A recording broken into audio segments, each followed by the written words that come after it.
And people are not aware of that, and doctors really don't even look at that, or they might hear of it, but then studies show, or when they send it off, that, oh, it doesn't, they didn't find any parasites.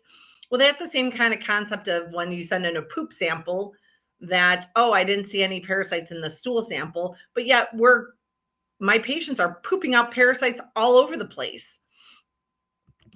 And why isn't it seen in poop samples? Well, a couple different things. First off, our testing sucks. Second off, if you just do one small sample of the poop sample, you can have parasites in a different section, but they're only taking like this like microscopic little portion of the poop. Well, it might not be in that poop, like that tiny little poop sample, like, not to sound gross, but it's not. Now, the other thing is that the CDC actually recognizes this. The CDC says that, yes, gallstones can be created by parasites. Parasites can cause gallstones. And yet nobody's ever looking into this. And so, and we instead of like trying to take care of the underlying issue, let's just rip out your gallbladder. And one of my patients actually, I've been seeing this patient for a while, and they're on a maintenance, so I don't see them regularly. And I had a follow-up appointment with them, and they're just like, oh, I had, right up abdominal pain. I've been kind of nauseous, and I've been not able to digest fatty food. So I automatically go, oh my gosh, it's the gallbladder. Like, that's my clinical brain, without even muscle testing. So I get out of my medical brain, I do muscle testing, and sure enough, it's coming up gallbladder, and they're testing for parasites. Now, me being a family nurse practitioner and just making sure that, hey, we're not like running into like an emergency situation, because obviously, if the gallbladder is causing that much of an issue, and if it's ready to, yes, the gallbladders can burst and it can cause huge issues. So we want to make sure that there's nothing like life-threatening, that it's not, like super dangerous or things like that. So I order an ultrasound, and while I'm waiting for her to get an ultrasound done, and the results to come back, we start doing a parasite cleanse on her. And she's excreting like a lot of parasites, a lot of them. And she hasn't sent me any pics, and I promised that she would. So as soon as I get pics, I'm actually going to post them.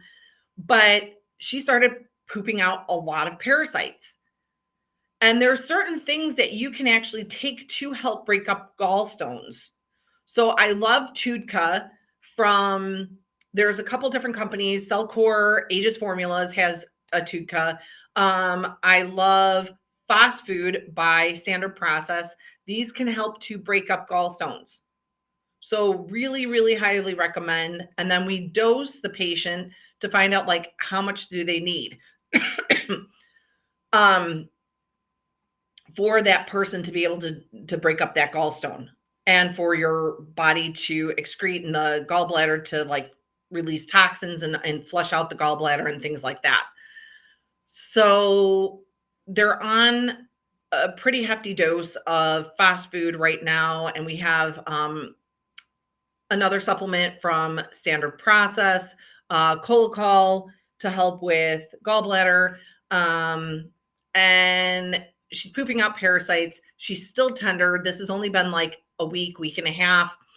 But a little bit less bloating, slight improvement on pain, not so much nausea, as before, and things like that. So it's improving, and we're doing like right now, we're doing like weekly, if not more, and appointments, just to keep on top of this. So, but she's passing out a lot of parasites, and I'm hoping that she sends me some pics pretty soon. So we will be posting into that. But a lot of people don't know that your gallstones can be from parasites, and actually look this up, do your research. CDC says this. CDC says, yes, parasites can cause gallstones and roundworms, liver flukes. So just to name, and there's several different forms of parasites that are known as liver flukes. And they can look like leaf shape, so they're flat. Um, they can get caught up in the liver, they can get caught up in the bile duct, um, and things like that. You can wind up having, dumping syndrome when you have gallbladder issues too, which means basically you're not able to process and break down foods. And so things, you eat it and it runs right out of you, and you basically are having diarrhea, almost fairly quickly after you eat something. So your body is not able to process any of these nutrients. So the gallbladder is really important. One of the things, though, that people don't realize is the gallbladder is actually responsible for also hormones. And there's actually a link between estrogen and gallbladder issues. And specifically, women on birth control or artificial hormones, or artificial hormone replacement therapy or birth control, well, it can cause a lot of other issues. But also it's linked to gallstones in specific. So the gallbladder is actually really responsible for estrogen production, and again, artificial estrogen has been linked to gallstones, particularly in women, and it can actually alter the bile composition, making you, again, not able to break down your foods properly. Estrogen can also, like artificial estrogen, is also linked to like liver problems, which is again closely related to your gallbladder. It can cause pancreatitis and some other things as well. So not fun. And I just wanted to bring this up because, like, again, people are not fully aware of, like, really, why am I developing my symptoms? And why do I develop this in the first place? And they run automatically to remove something, remove different parts of their body. And again, in an emergency situation, if your gallbladder is ready to burst, like, I'm not saying not to have that removed, because obviously, like, if you get really septic and that causes issues, that's not good either. But a lot of us, if we are not handling, on a routine basis, like doing cleanses and things like that, you can develop issues to where it does burst, and then you do need surgery. But prevention is always the key. Working on things before they become an issue, or handling them right away as they become an issue, would be important. Now, this patient of mine, if we hadn't caught that, would she need surgery and have her gallbladder removed? 100%. 100%. I have no doubt in my mind that she would not eventually need her gallbladder removed. So, and again, she's on a 3-month thing with me. And so handling these parasites, and the fact that within a week she's already starting to see a slight improvement, and she's already passing out parasites, that's pretty huge. So I am looking forward to doing an update on this and kind of giving you guys a thumbs up that, yeah, she's doing really well. We're going to do another ultrasound too in a couple weeks to see like where things are at and progressing, to make sure that we're moving in the right direction on all levels, not just with muscle testing, but, diagnostic testing as well too. So, and again, the ultrasound didn't reveal that she had parasites, but it did reveal that she had stones. And between all the parasite cleanses and the fast food, the cold call, and some other supplements that we're doing, seeing if that really doesn't open up that gallbladder and she can pass those stones, and if it can break up those stones as well. So yeah, stay tuned. We're going to be continuously talking about this. But yeah, instead of just automatically, now again, if it's a non-emergency, so emergency versus non-emergency, that's a huge, I do want to state that, that's a huge difference. But if it's not an emergency, go seek holistic alternative care. Go seek some treatment.